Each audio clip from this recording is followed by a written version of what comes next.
अच्छा, और जो जेस्टेशनल डायबिटीज़ है, इसका माँ की सेहत के ऊपर ड्यूरिंग द प्रेगनेंसी और बच्चे की सेहत के ऊपर भी कोई असर पड़ सकता है? और ये भी बहुत ज़्यादा मदर्स का कंसर्न होता है कि क्या ये डायबिटीज़ जो है, जो मुझे हुई है ड्यूरिंग द प्रेगनेंसी, ये मेरे बच्चे में तो ट्रांसफ़र नहीं हो जाएगी? तो इसके बारे में थोड़ा अच्छा सा आमना, गाइड आपने ना करें। बहुत सारे सवाल मेरे से इकट्ठे कर लिए तो मैं कोशिश करूँगी एक एक करके इसका ठीक है, जवाब दें। ठीक आपने है। कहा कि मदर पे क्या इफेक्ट होता है। अच्छा, इसमें वो वाली बात है ना कि एक हम दोनों को डिस्कस कर लें कि जो ऑलरेडी डायबिटिक थे या जो कि during pregnancy diagnose during pregnancy चलो, ड्यूरिंग प्रेगनेंसी में सबसे बड़ा तो साइकोलॉजिकल एक इफेक्ट आता है कि आपको जैसे पता चला शुगर हो गई तो पूरा घर परेशान हो जाता है। सो ये इंपॉर्टेंट बात है कि आपने पेशेंट को बताना होता है कि ये मैनेजेबल कंडीशन है, ये ठीक हो जाती है, ठीक है। और दूसरी बात ये होती है कि ऑब्वियसली उसके विजिट्स बढ़ जाते हैं हॉस्पिटल्स में, उसको अपनी ब्लड ग्लूकोज को चूँकि मॉनिटर करना पड़ता है तो बार बार प्रिक कर रही होती है, चार्ट मेंटेन कर रही होती है, फिर वो वरीड होती है अपने बच्चे के लिए भी, उसको स्कैन्स अल्ट्रासाउंड्स वगैरह ज़्यादा करवाने पड़ते हैं। देन डेफिनेटली सिजेरियन सेक्शन का रिस्क बढ़ जाता है। ठीक है। अगर डिलीवरी होती है तो उसमें डिफ़िकल्ट डिलीवरी का रिस्क होता है। अगर बच्चा गुड साइज़ है, अच्छी वेल मैनेज डायबिटीज़ नहीं है, हेमरेज का रिस्क होता है उसके बाद। और पोस्ट पार्टम के लो डिप्रेशन का रिस्क भी थोड़ा इनमें ज़्यादा देखा गया है, क्योंकि डिफ़िकल्ट प्रेगनेंसी गुजारी होती है, बच्चा हॉस्पिटलाइज भी हो सकता है। सो इससे ये रिस्क फैक्टर्स इनके साथ आते हैं। और अगर वो अगेन डायबिटीज़ कंट्रोल नहीं है तो उनमें इन्फेक्शंस का रिस्क भी रहता है, ठीक है। यूटीआई हो जाता है, वजाइनल इन्फेक्शंस हो जाती हैं। अगर सिजेरियन हुआ तो ज़ख्म ख़राब हो जाते हैं, ठीक है। अच्छा, दूसरा था बच्चे पे इफेक्ट ना, देखो जो तो ऑलरेडी डायबिटिक है ना, उनका भी मैं थोड़ा सा बताना चाहूँगी। वो जो मैंने पहले बात की थी कि जिनका अच्छे कंट्रोल में नहीं है, उनमें बच्चे अबनॉर्मेलिटी का रिस्क है, अबनॉर्मल हो जाते हैं। हार्ट डिफेक्ट्स या सर का डिफेक्ट या निचला हिस्सा डेवलप नहीं हो रहा होता, या मिसकैरेज की तरफ चले जाते हैं, ठीक है। ये एक्स्ट्रा हैं जीडीएम के अलावा। जीडीएम में ये प्रॉब्लम नहीं होती है, क्योंकि जीडीएम स्टार्ट ही 6-7 मंथ के बाद हो रही होती है मोस्ट ऑफ द टाइम्स, उससे पहले तक पेशेंट ठीक चल रहा होता है। तो जीडीएम में और दूसरी भी डायबिटीज़ के मसले कॉमन है, यानी ये दोनों में हो जाते हैं। अब देखो कि जो प्रॉब्लम आना शुरू होती है, बच्चे पे जो इफेक्ट आना शुरू होते हैं, एक तो ये कि जब आप उसको ग्लूकोज ज़्यादा अमाउंट में दिए जा रहे होते हैं, चूँकि आपको पता है कि जो माँ के ग्लूकोज लेवल होते हैं, बच्चे का ग्लूकोज लेवल उससे हायर होता है। या अल्लाह का प्रोटेक्टिव मैकेनिज्म समझिए कि अगर माँ हाइपो में भी जा रही है ना, अगर माँ की शुगर लेवल कंट्रोल लो भी हो रही है ना, जो कहते हैं हमें शुगर लेवल लो हो गया, तो बच्चा फिट नहीं होता।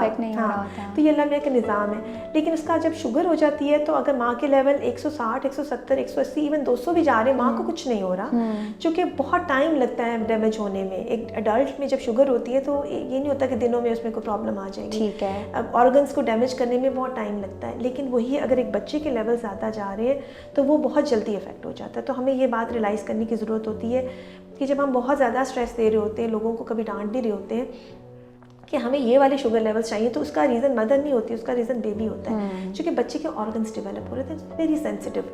तो होता क्या है कि जब आप उसको मदर के अब हमें पता है कि थ्रू अम्बिलिकल कॉर्ड हम उसको ब्लड जा रहा होता है, तो आप फुल शुगर की सप्लाई दिए जा रहे हैं। अब इंसुलिन क्रॉस नहीं होती है, ठीक है।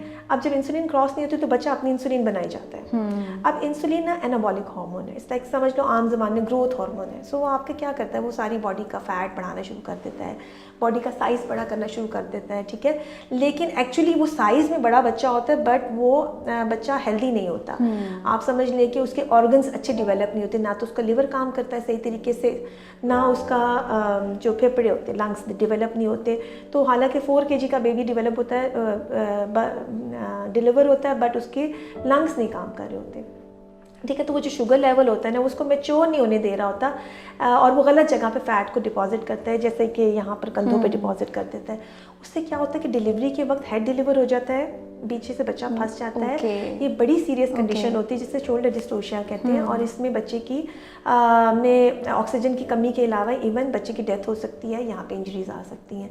सो इससे फिर हमें इसके लिए भी हम केयरफुल रहते हैं, ठीक है। सो बच्चे के साइज़ ने एक पॉइंट जो हमने कवर किया कि बच्चे का साइज़ बड़ा हुआ तो ऑब्वियसली डिलीवरी में प्रॉब्लम आती है, उससे सिजेरियन सेक्शन का रेट बढ़ जाता है, और फिर इस बच्चे की ऑक्सीजन रिक्वायरमेंट ज़्यादा होती है, वो जो लेवल्स फ्लक्चुएट कर रहे होते हैं, और बच्चे की डेथ का भी रिस्क हमें रहता है। जो पोरली कंट्रोल डायबिटीज़ है ना, बच्चा अंदर डेथ भी हो सकती है उसकी। सो उसके अलावा जो ऑलरेडी डायबिटिक होते हैं उनमें नालियाँ यूजुअली तंग हो गई होती हैं, या अगर डायबिटीज़ के साथ ब्लड प्रेशर का इशू भी आता है तो बच्चे के ग्रोथ के इश्यूज भी आ जाते हैं। तो इंस्टेड ऑफ ये वो बड़ा हो रहा है, वो समटाइम्स वो ग्रोथ नहीं भी कर रहा होता।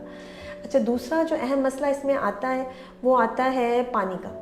ओके। ठीक है, अगर हमने बच्चे के जो पानी होता है ना, जो कुशन होता है, actually it's a protective cushion, वो बच्चे का यूरिन होता है। ठीक है, सो ऐसे ही है कि जब हम उसका शुगर लेवल बढ़ा देते हैं तो एक्चुअली वो बच्चे का यूरिन बनना भी ज़्यादा शुरू हो जाता है। जाता बड़ा है। सिंपल सा मैं आपको बता रही हूँ कि वो हो जाता है, तो पानी बढ़ना शुरू हो जाता है। अब अल्लाह ने ये निज़ाम पहले से चलाया होता है ऑलरेडी कि बच्चे की किडनीज उस तरह से नहीं काम कर रही होती कि वो जैसे हमारी काम करती हैं, लेकिन वो एक निज़ाम चल रहा होता है, लंग्स में से भी पानी घूम रहा है, किडनी से भी घूम रहा है, तो एक सिस्टम चल पड़ता है। अब आप शुगर लेवल बढ़ा देंगे तो वो पानी बढ़ता जाता है, तो पानी पर जो बढ़ने वाली कंडीशन, इसको हम हाइड्रामनियास कहते हैं। इससे क्या नुकसान होता है कि इससे एक तो बच्चा वक्त से पहले डिलीवरी प्रीटर्म की तरफ जा सकता है, उसका वाटर बैग रप्चर हो सकता है, वो अपनी नॉर्मल पोजीशन में नहीं होता, वो टेढ़ा हो जाता है, वो उल्टा हो जाता है। ठीक है, सो डेफिनेटली सिजेरियन का रिस्क बढ़ जाता है। ठीक है, सो उसके अलावा बच्चे को समटाइम्स इससे वजह से भी डिस्ट्रेस होने का रिस्क होता है कि बच्चे का ब्लड फ्लो वो भी कंप्रेस करना शुरू कर देता है जब इतना ज़्यादा पॉलीहाइड्रामनियास डेवलप हो जाता है। So delivery definitely is a problem in such cases. तो ये भी हमारे लिए एक के लिए जहाँ हम फिक्र करना शुरू करते हैं पेशेंट की कि अच्छा पानी बढ़ गया, तो ये डेफिनेटली हमारे लिए प्रॉब्लम की बात होती है। बिल्कुल सही। फिर हमने बात की कि नॉर्मल की जगह सिजेरियन का रिस्क है, पोरली मैनेज है तो सिजेरियन का रिस्क बढ़ जाता है। सिजेरियन में फिर उसकी अपनी कॉम्प्लिकेशन है, अगर इस कॉम्प्लिकेशन के साथ फिर एक कॉम्प्लिकेशन हम फेस करते हैं डिलीवरी के बाद। ओके। अब आप सोचिए एक बच्चे को जिसको इतनी धड़ाधड़ आप ग्लूकोज दिए जा रहे थे, सडनली आपने पाइप काट दिया, लेकिन बच्चा अपनी इंसुलिन बनाई जा रहा है, तो वो जो बच्चा अपनी इंसुलिन बनाई जा रहा है उसकी वजह से एकदम उसके लेवल जो है ना वो ड्रॉप कर जाते हैं। तो ऐसे आपने देखा होगा कि जो शुगर वाले बच्चे होते हैं उनको फौरी तौर पर वो फीड कराते हैं या उनके शुगर लेवल्स चेक करना शुरू करते हैं जब तक कि वो नॉर्मल नहीं हो जाते।